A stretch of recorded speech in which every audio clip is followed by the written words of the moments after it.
बसंत ऋतु कब से कब तक होती है? बसंत ऋतु को ऋतुओं का राजा क्यों कहा जाता है? बसंत ऋतु में कफ के दोष क्यों बढ़ जाते हैं? बसंत ऋतु में मीठे पदार्थों का सेवन क्यों वर्जित है? बसंत ऋतु में कड़वे पदार्थ क्यों खाने चाहिए? तो दोस्तों, इन सभी सवालों के साथ हम आपके लिए लेके आए हैं बसंत ऋतु आहार विहार। बसंत ऋतु जो कि चैत्र और बैसाख मास यानी 15 मार्च से 15 मई तक मानी गई है। कहते हैं कि जब पेड़ों पे नई कपोलें आना शुरू हो जाए, कोयल मीठे गीत गाना शुरू हो जाए, आमों में मंजरियाँ आना शुरू हो जाए, घास हरी होना शुरू हो जाए और सरसों के फूल खिलना शुरू हो जाएं, तो मानो कि बसंत ऋतुओं का राजा बसंत का आवागमन हो गया है। अब अगर शरीर पर बसंत ऋतु के प्रभाव की बात करें तो भागवत अध्याय सूत्र 3 के मुताबिक विंटर सीजन में जहाँ शिशिर ऋतु में जो शरीर में कफ इकट्ठा हुआ होता है, बसंत ऋतु में सूर्य का ताप बढ़ने के कारण वो कफ शरीर से पिघलने लगता है और कफ शरीर में दूषित होकर बड़े सारे कफ के रोग, खांसी, जुकाम, नज़ला, बलगम, टांसल, फैटी लीवर और मंद अग्नि जैसे रोग पैदा करता है। तो इन रोगों से बचने के लिए हमें क्या करना चाहिए? तो आयुर्वेद के मुताबिक हर ऋतु के चेंज होने पर हमें अपना आहार जो है, भोजन जो है, उसमें भी चेंज करनी चाहिए।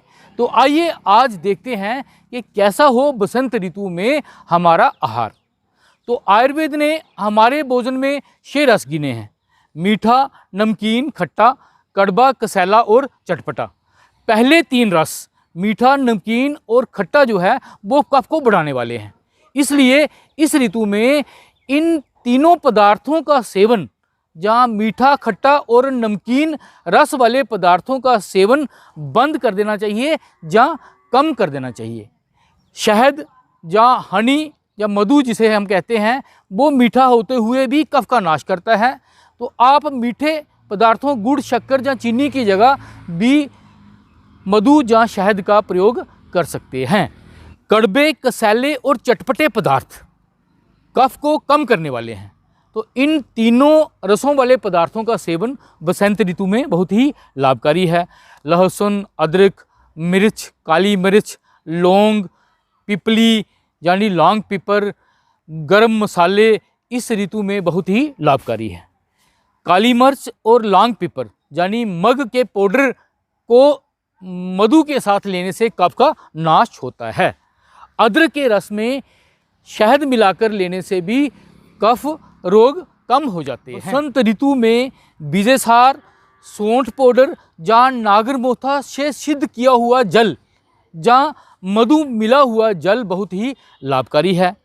हरड़ रसायन का सेवन भी आप इस ऋतु में मधु यानी शहद मिलाकर कर सकते हैं। इस ऋतु में कफ को बढ़ाने वाले पदार्थ यानी गुरु पदार्थ, भारी पदार्थ, स्निग्ध पदार्थ, चिकनाई युक्त यानी तले हुए पदार्थ, खट्टे तथा मीठे पदार्थों का सेवन इस ऋतु में वर्जित है। दिन में सोने से भी कफ रोग बढ़ता है, इस कारण इस ऋतु में दिन में सोना भी वर्जित है। अगर कफ बहुत ज़्यादा बढ़ा हुआ है तो आप पंचकर्म में से वमन क्रिया, जिसमें कुछ औषधियाँ देकर उल्टी करवाई जाती है, कफ को बाहर निकाला जाता है, वो किसी कुशल वैद्य या पंचकर्म सेंटर में जाकर ये वमन क्रिया करवा। बसंत ऋतु की सबसे महत्वपूर्ण औषधि है नीम। इन दिनों नीम पे नई कपोलें या नए पत्ते आ जाते हैं, तो सुबह खाली पेट 20 से 30 दिनों तक इस ऋतु में इन पत्तों का सेवन जरूर करना चाहिए। इससे आप कई तरह की वायरल इन्फेक्शन या स्किन डिजीज़ों से बचे रहेंगे। अगर आपके पास नीम का पेड़ अवेलेबल नहीं है तो बाज़ार में नीम की बनी बनाई गोलियां भी मिल जाती हैं, आप उनका सेवन भी इस ऋतु में कर सकते हैं। इस ऋतु में सुबह की सैर, व्यायाम, तेल मालिश, शरीर को उपटन लगाना या सुगंध लगाना बहुत ही लाभकारी है। शरीर के किसी भी हिस्से का अगर ऑपरेट करवाना है तो बसंत ऋतु सबसे बेहतर मानी गई है। शरीर के किसी भी हिस्से में अगर कोई गाब है, जैसे कि डायबिटीज़ पेशेंट में हो जाता है और बढ़ता नहीं है, तो उसको भरने के लिए ये सबसे बेहतर ऋतु है। प्रॉपर मेडिसिन करने से गाब बड़ी आसानी से इस ऋतु में बढ़ जाता है। इस ऋतु में जैसे पेड़ों पे नई कपोलें आती हैं, ऐसे ही हमारे शरीर में सेल डिवीज़न बहुत ही फास्ट होती है और शरीर से रोगों को भगाने के लिए ये बहुत ही बेहतर ऋतु मानी गई है। नवरात्रों का आरंभ भी इसी ऋतु में होता है।